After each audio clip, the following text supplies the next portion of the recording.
Hello. So this is to be another video series on another multiplayer Dominions game, except this time I'll be playing as middle-age Jotunheim. And unlike the Hinnom series, which is a bunch of videos all looking at multiple turns, this will just be turn by turn, like the Jomon series. So, oh yes, perhaps I should show you my Pretender God before we do anything else. So, here's my Pretender, the new rock. He is just a monolith, and I have taken pretty bad scales, not like the worst they could possibly be, but pretty bad, for a big bless. And this guy is obviously awake. And my goal here is to use the sacred giants of Jotunheim to annihilate my opponents and conquer the world. Hopefully get into an early war and defeat whoever they happen to be. My later game strategy is to cast Illwinter and then start pumping out Neefle giants, Neefle Jarls, and use those to propel myself to victory, winning via blood economy if it gets that late. Because I don't think I can win any other way, really. Not with research this poor. But my scales aren't even that terrible. Like, one turmoil is... it sucks, but, like, there's no death scales here, so I'm not, like, on a clock. You know, I'm not, like, slowly bleeding out. So, we're on turn 2, because turn 1 is boring, nothing happens. Have a few profits. I proselytized this guy, this scout, just so he can go along with this army. I'm basically using the same formation I use with all my giants that have pokey things. These guys are out in front. Oh, they don't need to be on fire. They don't have spears. Attack closest. Yeah, these guys to take the initial brunt of the hit, and then these more... or wait, hold on. I have these backwards. Oops. Yeah, these should be reversed. Yeah. Okay, that makes more sense. These guys will be on fire closest. They'll throw their javelins, and if they hit, they kill every time. Yeah, and I recruited this sorceress who's going to follow them into this province of 152, and hopefully we can take it. I'm really relying on the power of my sacreds here when they are regenerating and they're blood bonded, so all the damage they take will be spread out to their fellow giants. So even though they're only going to regenerate 4 HP a turn, I think it is acceptable because all the damage they take is going to be spread out among all the other sacreds. So if I can get like a critical mass of these, then damage becomes really negligible. So, as for the other people playing this game, I guess we'll look at the map. There's a couple big lakes on this map. There's this one up here, and then there's this one down here. And there's something very special about them. There are 3 underwater thrones in this game, which is pretty amazing. To win the game, you need 10 ascension points, so you're going to need to pick up 5 thrones. So the underwater powers actually have a real big advantage. That said, there are a lot of thrones that are somewhat close to me, like this one down here, this one in the water, and these 2 are pretty close. It's just a matter of if I could get underwater and claim those. Yeah, my throne takeover should not be very hard, and no one in the game should be able to best me. But we'll look over the pretenders now. So we have Elliot as Archaecephaly, who is Master of the Sacred Eye, the Afterthought, an enemy of infants. Okay, so this must be astral and blood, which is odd. Seems like an odd combination. I don't know why you'd go with Astral's Archaecephaly, like you already have Astral 4 built in naturally. Seems just like a waste. And your sacreds are just not good enough to warrant building a bless on. Like, these things are alright. Formation fighter is neat, but no, definitely not. And then Timothy is man, patron of smiths, earth, keeper of the celestial records, astral. Looks like a pretty generic, maybe awake guy. Or maybe he's referencing the pyromancer Tim from Magic, or maybe the guy from Monty Python. I don't know. Man's a pretty spooky nation. Their wardens are they hit hard. They hit hard, and they're sneaky. And their longbows are nothing to scoff at either. 12 precision. Pretty nice. Their magic, though, isn't very threatening. Like, nature air. Iru is not any more intimidating than man. And then we have Ulm, the most powerful nation. They're worshipping Carnitas, god of the hunt, nature, prince of the rock, earth, protector of the holy mountain. I assume that means they have, like, a lot of candles, like 6 candles or something. Which seems really stupid, because Ulm has no sacreds, like, not even their guardians, their cap-only things are sacred. Their only sacred stuff are their commanders, and even then, your commander you're going to spam the most, the Master Smith, he's not a sacred. So, maybe that's not what that means. Dom 5 titles. I'm just going to look it up. Protector of the Holy Mountain. It means Earth is greater than 4. I see. And of the rock means Earth is also greater than 4. That makes sense. And then of the hunt. Of the hunt means nature is more than 4. So he has Earth 4, nature 4. Why would you want nature? Maybe for poison resistance? Like, yeah, again, you really don't have... There's no reason to take a big bless on Ulm. They don't have very many sacred troops. They just have, like, this mage. This is your primary sacred thing that Ulm gets. There's no reason to make a big bless just for these guys alone. Like, they're decent. They're good, for sure. They can cast earth power on themselves. They can summon earth elementals. They can cast blade wind. They can cast all the essential buffs, strength of giants, legions of steel. But they're not worth, like, building around. They're not, like, their stats suck. You can't really thug with these things. I guess they could cast Iron Skin. Okay, you could get, like, a really pathetic thug out of this guy. But you'd probably have to give him equipment. No, definitely not. Not gonna... Don't waste your time. Just put your points into scales. The other pretenders, we have Bat Flu, who Tianchi worships. The Emperor of the Celestial Bodies. Celestial Bodies, I believe, is Astral 4. So he has Astral 4, which seems silly to me, because Tianchi has... Yeah, they can get Astral 2 by default from their Celestial Masters. So that seems stupid. Like, if you want to climb Astral really hard with Tianchi, just put them in a communion. It's not like you're wanting for communion slaves with this nation. Like, you have this guy, this 65 gold communion slave. This guy's crazy good. And he lets you climb up the earth, astral cross path, get all the crystal stuff. It's crazy. Now, obviously, you'd have to put other stuff on him. Like, you'd have to have this guy build earth shoes, and then you'd have to get, like, a crystal coin, I guess, or not a crystal coin, whatever the hat is. You'd have to get a hat from this guy, the astral hat.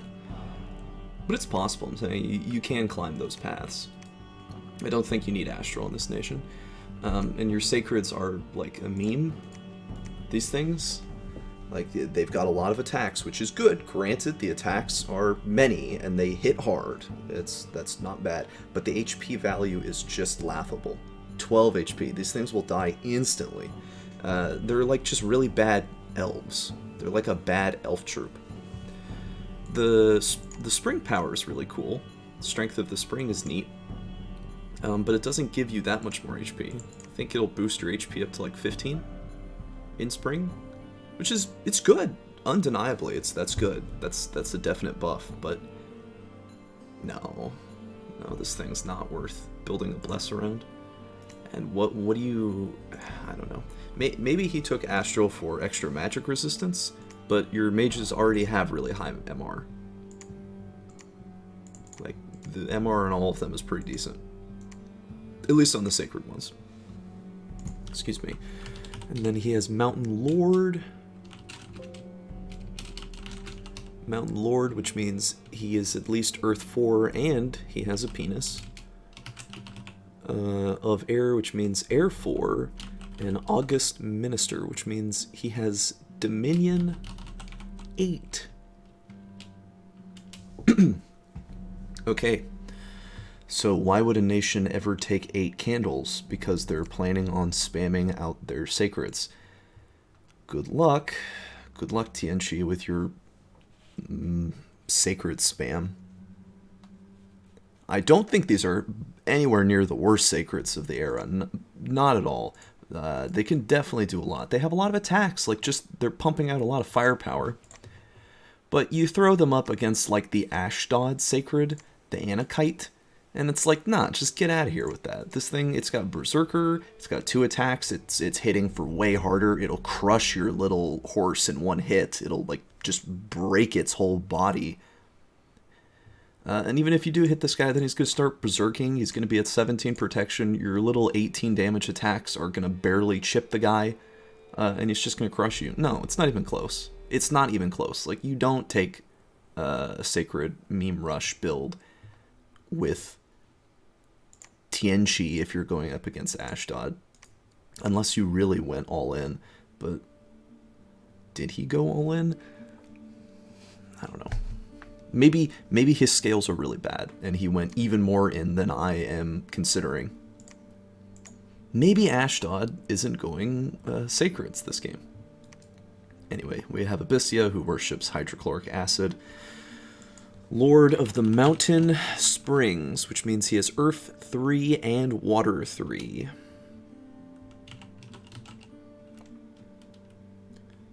Master of Bricks, which means Earth 2, Fire 2, and Lord of the Flies, which means Blood 4 and Nature 2. So he took a Rainbow Pretender, some male Rainbow Pretender, which is definitely viable. The Lava Warriors, speaking of great sacreds that are much better than Tianchi's, this guy's a Berserker. He's got 2 attacks. Some of them are piercing, which is better than bludgeoning, because they will ignore 20% of protection. They have more HP, they're cheaper, they hit harder. Now their defense score is terrible, but that's okay because they rely on their protection to survive. Once they start berserking, Berserk gives +3 to attack, strength, and protection, so they'll be at 21 protection. So they'll be really hard to finish off. And firepower is just a nice little buff that is somewhat relevant. And the heat thing is cool too. These guys are great. These are really good sacreds. But yeah, their biggest problem is their defense skills trash. But yeah, Abyssia could definitely take like a rush bless with them. And then Mufasa Inferno is who Satis worships, the Copper Caster of the Gods, which means he has Earth 3 and Fire 2. Those, by the way, that I'm saying, these are the lower limits. Master of Forgiving is the same thing. Those are the lower limits. They could be higher. Earth and Fire seems perfectly reasonable on Satis. They don't get those paths naturally, so maybe he's playing for more late game strategy. Satis is just such a cool nation, especially with their shamans. They can do so much with these, or if you want to spam undead, you can do that with Marsh Masters. They just have a lot of options. It's not just foul vapors. And their sacreds are not bad at all. You know, still a sacred that's better than the Tianchi cavalry. Like, what's the cost comparison on those? That costs So this costs 5 less gold, and this costs 5 more. You're getting more strength, more attack, worse defense skill, way better protection. Very tanky. Mostly, and that's like natural protection too. A lot of that's natural protection, which is better than armor because it can't be broken. And it applies everywhere equally instead of just the hat or just the body. Their encumbrance is high, which is unfortunate, but yeah, they hit super hard with their halberd. And they have a second attack too. They have a second attack, which hits just as hard as Tianqi's stuff does. Much better sacred. Much cooler too. And here's me. People can see I have the Unsleeping God, which means presumably my god started awake. This website is telling me it's a nature 4 male, but it's a rock, so weird. Prince of Suffering, Blood 4, Remote, the Remote and Inaccessible King. I assume that means he's immobile. Yeah, I don't see anything like that on this list. I'll just have to assume that it's immobile is what it means, because that makes sense to me. And then Seducer of Life is also Blood 4. So thankfully this doesn't say that my god it has nature, which is good. So this just says no, it does say nature. Nature 4, Blood 4. That's what you can get from this. And considering the name is New Rock, you can probably put the puzzle pieces together. And then we have Ashdod, who worships the long-nosed man, he who felled the first tree. He who felled the first tree means he has nature 4, he has order 3, and he's a male. That's his only tag, is order 3. Order 3, huh? So, in that case, I guess Ashdod maybe isn't going for a Bless Rush build. I mean, if his only thing is nature, maybe... Yeah, I mean, if his order is 3 in his scales, that's expensive. That's 120 design points. So he couldn't have taken a rush with that. It's interesting. So maybe this game won't be as boring as initially thought. Sylvester the Stone is who Nausicaa worships. Healer of the Lands, which I assume is nature. It is nature 6 and earth 4. He has the Whirlpool, which is water 5. Lord of the Clouds. Oh my, Lord of the Clouds. Clouds. Area 4, or Area 4. Air 4. And the Breathtaking Maker, which is Air 4, Nature 4. So he took a rainbow bless. He's got a lot of things going on here, but these are not low-level blesses. These are high power level stuff. And I have to wonder why. I've never looked at Nausicaa too in depth, so I guess this can be my viewing of Nausicaa. So this thing, this looks just like Siege Chaff. It's a slave, which means it's really cheap. Only costs 2 gold a year. Its siege strength is 2. Oh, right, because it's flying. Yeah, that's really big, actually. These are great Siege Chaff units. Super cheap. Super cheap, and they barely cost anything, and they give you 2 siege strength. That's crazy. I bet these guys don't. Yeah, look, these guys, which cost more, they give half the siege strength because they're not flying. Wow, excellent Siege Chaff. And then they have the Human Warrior. Can be recruited in all highlands and mountains. Okay. They're undisciplined. They suck. I mean, they're cheap. They're cheap chaff. And this is another Human Warrior. A little more expensive. What's the difference? Their defense skill's 13. They have a shield. That's the difference. The difference is they have a hide shield. Not worth. Human Warrior. He has a sling. That's cool. Sling is neat. I guess. And then this last Human Warrior. How is he any different? His protection is 2 points higher. I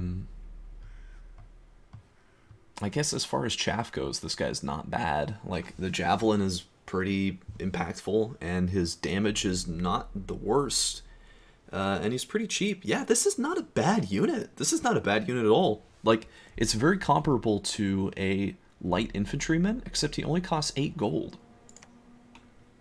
He only costs 8 gold. He's undisciplined, which is unfortunate.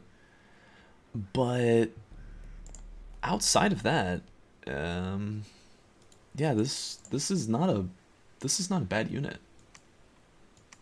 Got 12 map move too. This is decent. This is actually really quite okay. I think this is sort of a lesser version. I don't know why you'd make this. They cost the same gold. I guess if your recruitment or your resource point capped, you can't afford it. This thing is good for sieging, but it's like if you want to siege, just make this. This thing's just way better at sieging.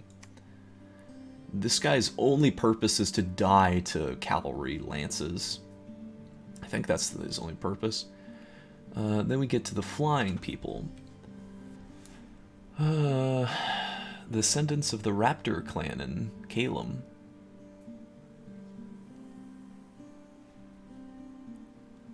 Okay, so 10 gold. For 10 gold, you're getting a little extra HP, bad protection, size 3, which is a problem, because that means in one square you can only fit 2 of them.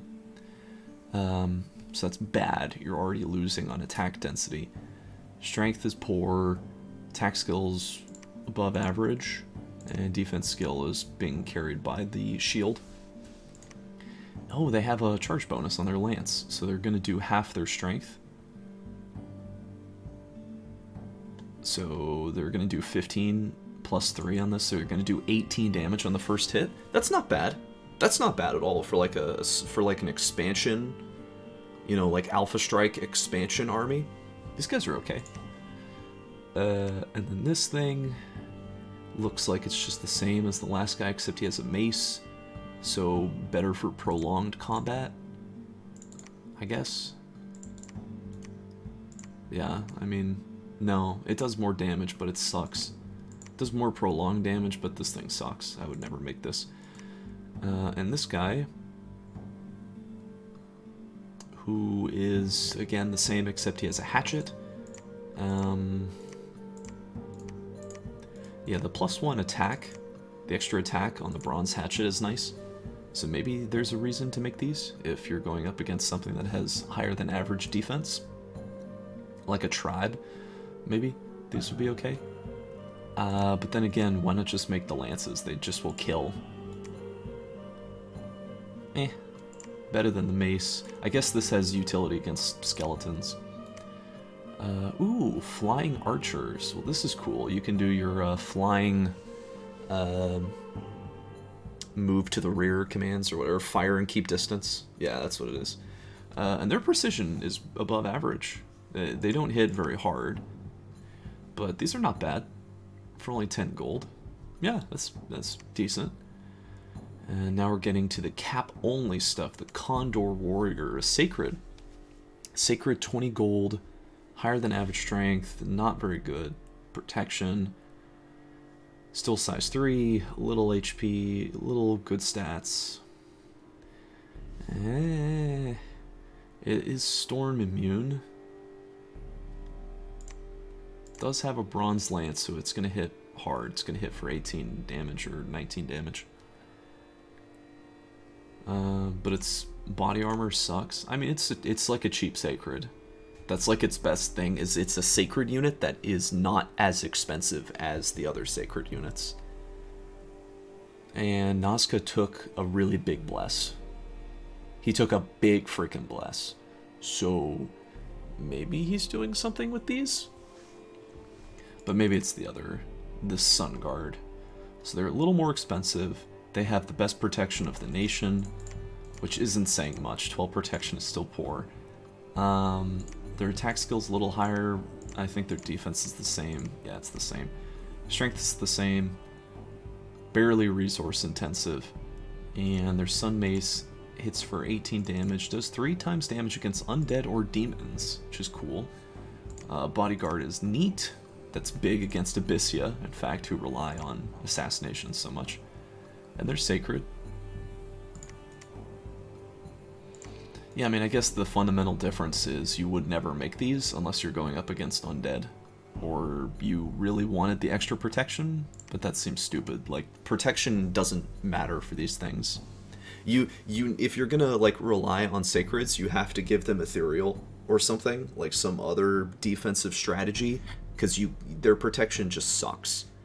Like, you can't make this protection. You'll have to buff it substantially to make it good.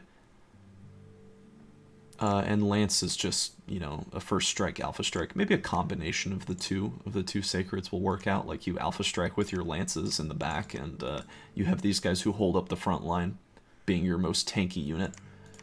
Also, the morale and MR on these things suck. 11 and 12 and 11 and 13.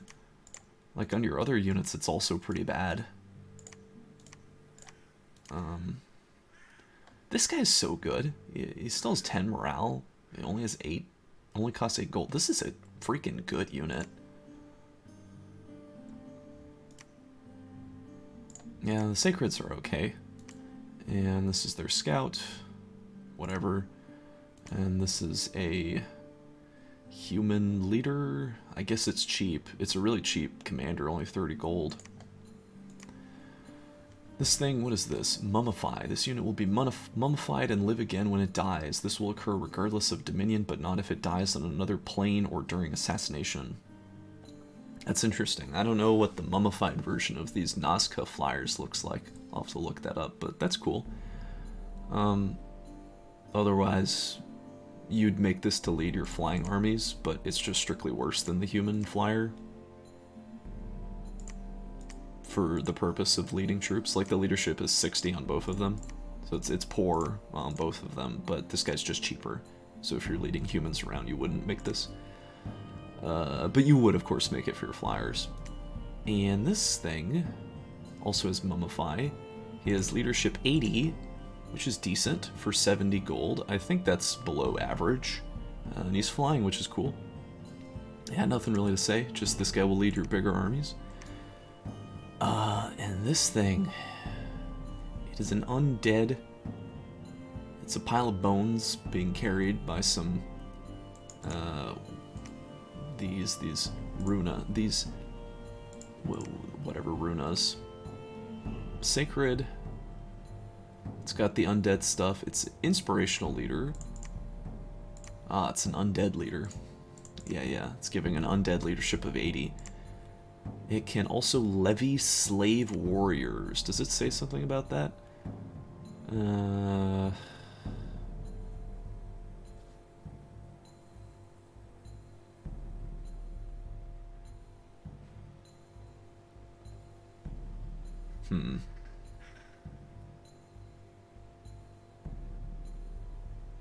Oh, I guess, yeah, a couple bearers paid by stipend, so it must be you can recruit these guys. But they're slaves? And he doesn't have the Taskmaster tag. This unit seems alright. Like, he's definitely not a fighter. He definitely would lose in every fight imaginable. But, nah, I don't know. Maybe you'd make this thing so that way you can pump out slave warriors? Maybe that's the point? Because otherwise he just sucks. Like, he's just a big fat waste of gold.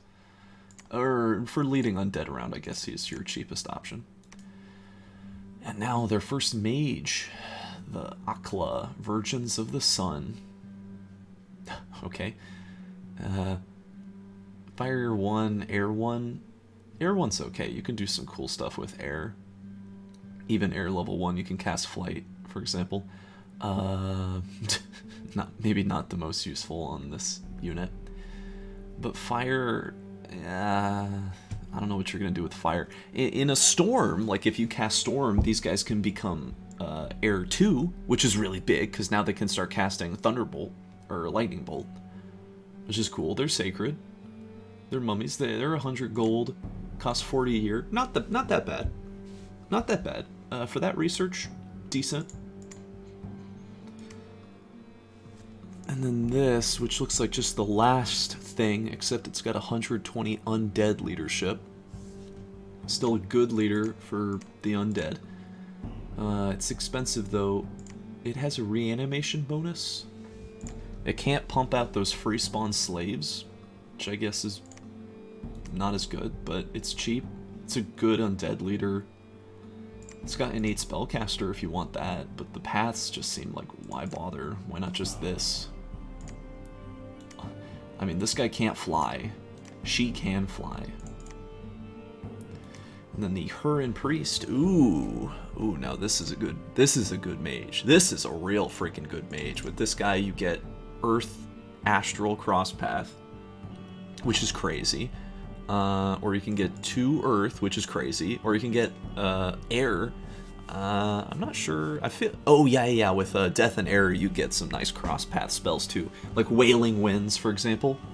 Yeah, this is a good mage. I mean, with Death 2, naturally, you're going to be spamming a horde of skeletons every day. So that's crazy on its own.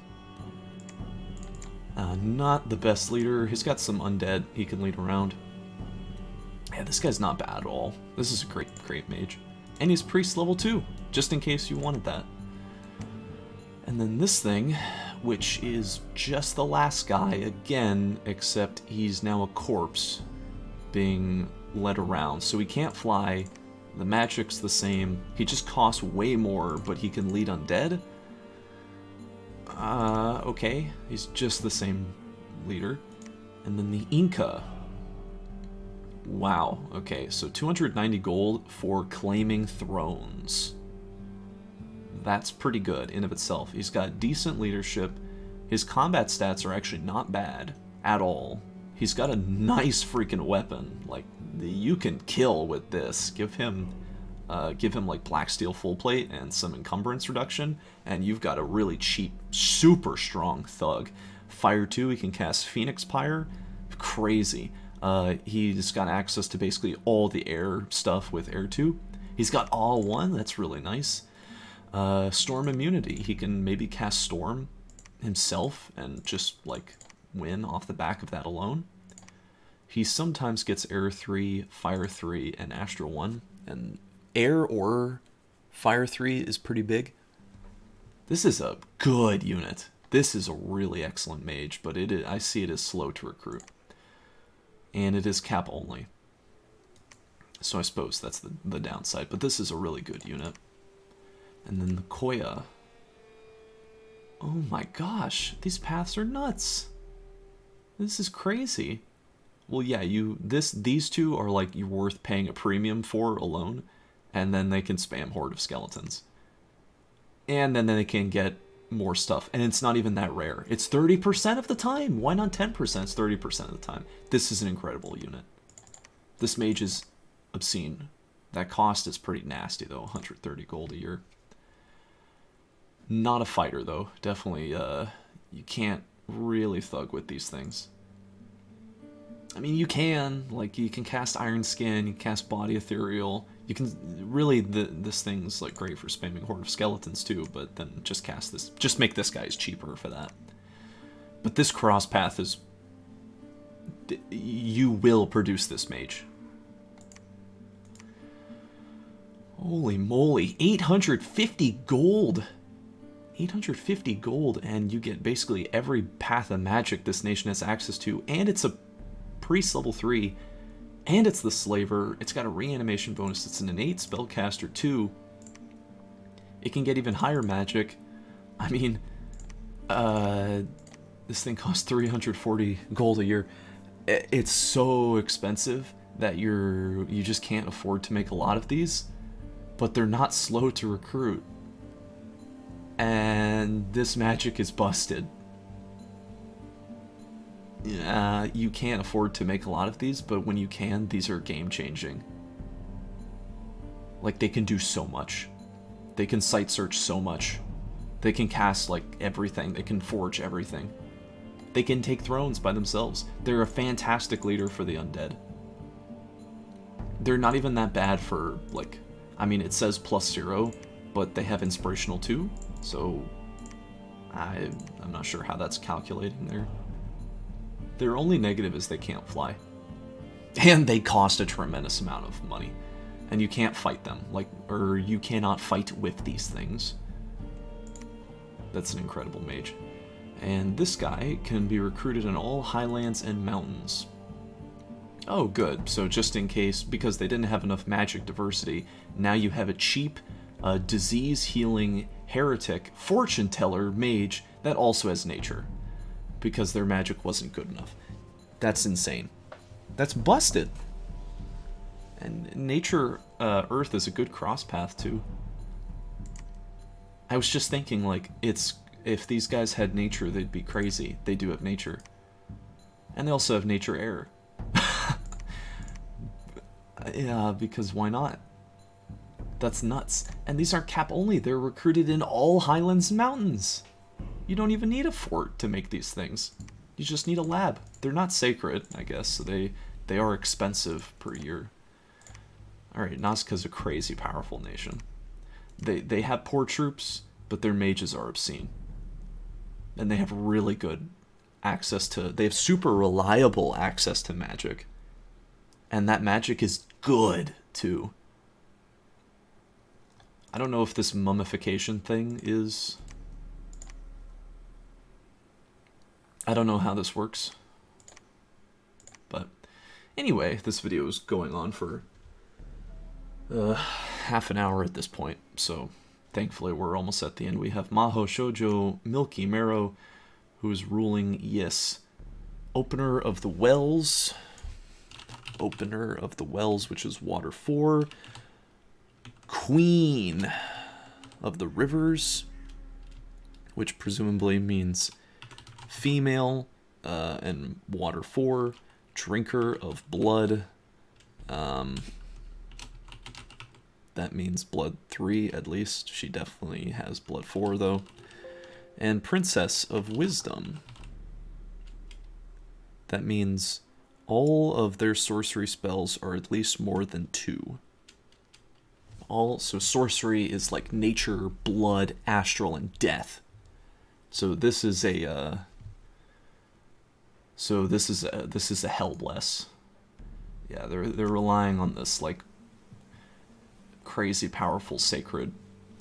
Really, like the fact that it is glamour makes it so like its defense skills just off the charts, and it hits super hard. I think it gains a hoof attack if it's not underwater. Like when it goes on land and this it becomes a horse.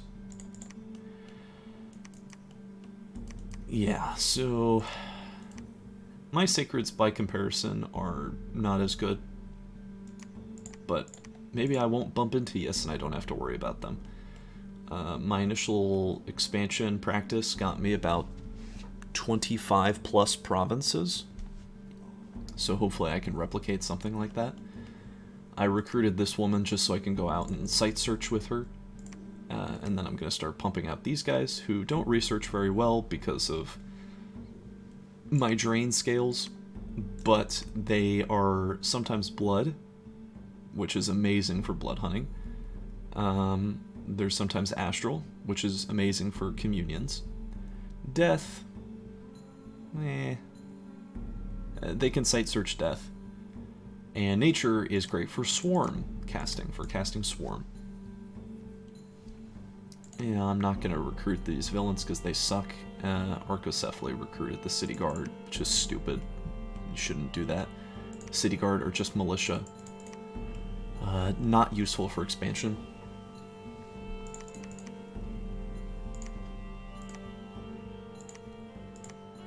Any fun names on these units?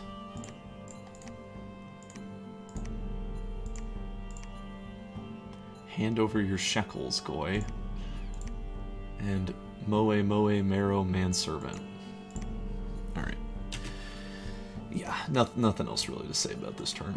Just recruiting some sacreds and some goblins to back them up, and we're going to walk around and we're going to take some land. That's the end of this part.